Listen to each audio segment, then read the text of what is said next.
যেজন ভাবে মানুষ হয়, যেজন ভাবে মানুষ হয়।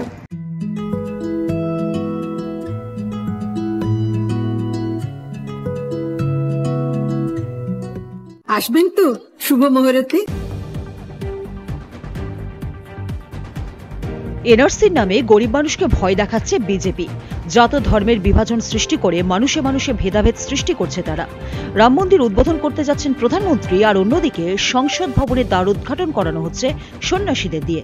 আসলে সবটাই মানুষের দৈনন্দিন জীবনের সমস্যা থেকে নজর ঘোরানোর চেষ্টা। ডাবগ্রাম ফুলবাড়ির প্রচারে এসে এমনই মন্তব্য করলেন জলপাইগুড়ি লোকসভা আসনের তৃণমূল প্রার্থী নির্মল চন্দ্র রায়।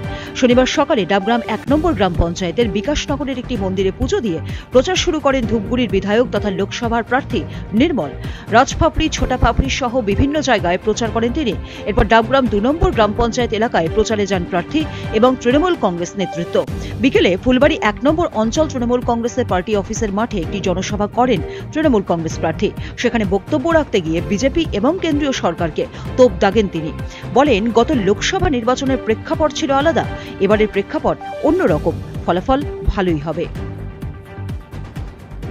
2019-এর যে লোকসভার রাজনৈতিক প্রেক্ষাপট সেটা আলাদা, এবারকার যে 2024-এর যে রাজনৈতিক প্রেক্ষাপট সেটা একেবারেই আলাদা।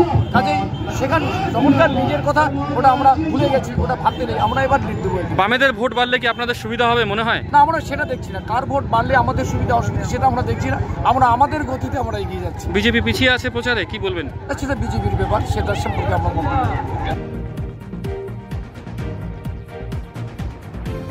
ফুলবাড়ি থেকে মিঠুন ভট্টাচার্যের রিপোর্ট, উত্তরবঙ্গ সংবাদ।